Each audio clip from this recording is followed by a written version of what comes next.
wildflower garden and using cover crops. And for me, it was to grow all of the herbs, which I kind of think I just added to the list to with you.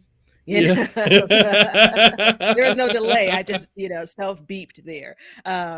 So for me, I'm ending on a high note. So I listed a bunch of these herbs. What I barely grew or didn't grow was cilantro, dill, rosemary, and chamomile. Right. So either I didn't grow them at all or it just barely grew. But the wins were the sage, the parsley, the oregano, the mint, the basil.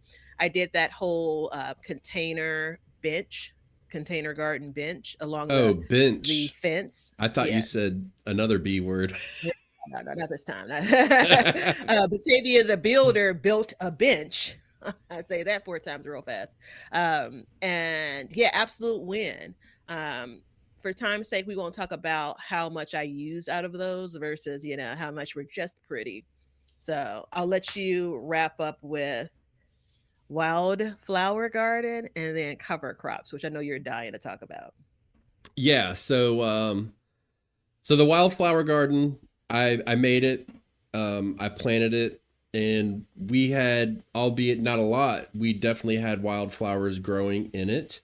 So the process was started. I went back into the fall, and after I saw what happened, and now hindsight's 2020, and I put a lot of I got a load of donkey manure, and so I put a load of that in. And what I probably ended up doing is going back to square one, meaning all the seeds that fell that I wanted to reseed, they're not going to get light. They're not going to. So I'm going to have to start over a bit, but I'm creating more rich soil.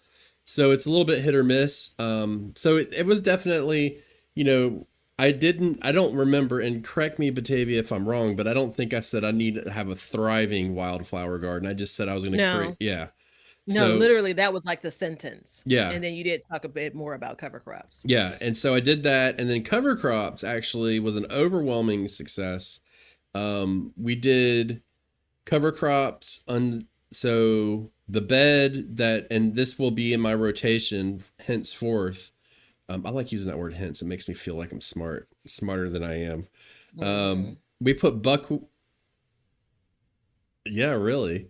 Um, I put buckwheat in behind my potatoes, and that actually did really well. The bees loved it, the pollinators loved it.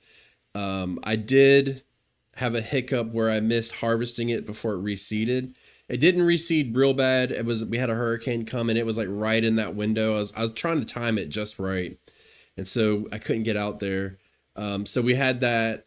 That did really well, and then actually in the wild garden, I just kind of gave up on it and ended up cover cropping it with buckwheat as well. And I did it later than I should have, so it didn't do as when you plant them in the fall, the plants don't get as tall. So in the summer, the buckwheat was like 2-3 feet tall. In the fall, it was like 6 inches to a foot. But we definitely had blooms, and it was helping. So yeah, it did really well. We used, and I didn't do anything intense. I did a bag of wildflower, like cheap wildflower. I think most of it's Mhm. probably sand.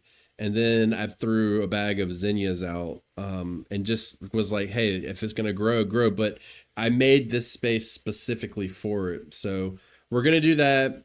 We're also going to expand on this a little bit. And so where the wild garden was, we are going to do cover crops as wildflowers. So we're going to use that. And then in that other area, we're probably going to do a mixture. So I'll probably throw some of the buckwheat, because the buckwheat is really important. I know a gentleman, he's an older gentleman, and he's told me time and time again, when he grows buckwheat, he has the most fall honey.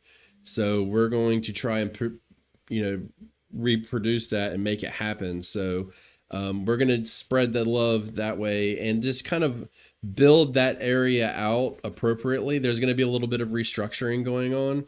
Mhm. But this is part of, and I know we did that episode recently where it was like or no, it was a subscriber episode where we were talking about our plans in the future. And this is how it starts. You know, you just make that bed and you work on it and you work on it. And the ultimate goal here is, and there's no spoilers for my next year's goals, but the ultimate goal is to have a self-seeding wildflower garden to an extent. That's the ultimate goal, where it's just kind of on cruise control. You water it in the spring, maybe water it every once in a while in the summer, but otherwise it would self-seed and regrow and just kind of let it do its thing. I think it's a pipe dream. I don't know if it's something that's really sustainable. I've done a lot of reading about self-sowing plants, and it doesn't self-sow like you would think. So Hmm. it won't be as much, but in time we can build that. Basically, instead of building a weed seed bank, we're going to want to build a wildflower seed bank. And it's just going to take time to work. So we've got the manure out there. It's been out there for a couple months. And I need to get out there and kind of mix it around and then just kind of go at it again. The one thing I've learned is zinnias are pretty, but pollinators don't really need them. They don't really Yep. do a whole lot. So we need to kind of graduate from that a little bit. But other than that, Yeah. I think it was a success. Okay. Talk about wrapping up on a win. A couple of questions, real quick. Did she say donkey manure? Mm-hmm. Okay. All right. And when you talk about self sowing for the wild, like flowers and such, these aren't perennials. These are quite Annuals. literally going to seed. The annual seed drops, and Mm-hmm. then again, it's self sowed or self seeded, and then they grow back.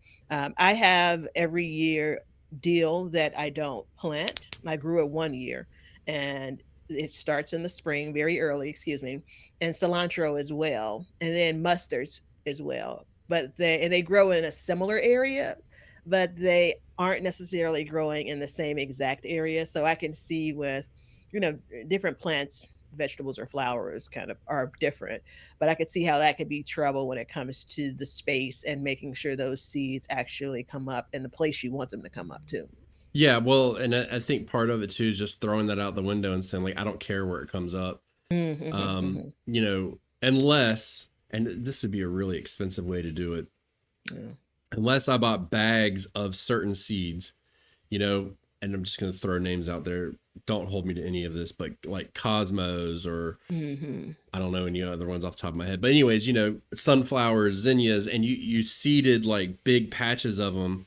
Then eventually they would all grow in together, but you would still have, in theory, you would have patches of these flowers growing. But that would be an incredibly expensive way to fill up, a big space. So I don't know if that's the way I want to do it.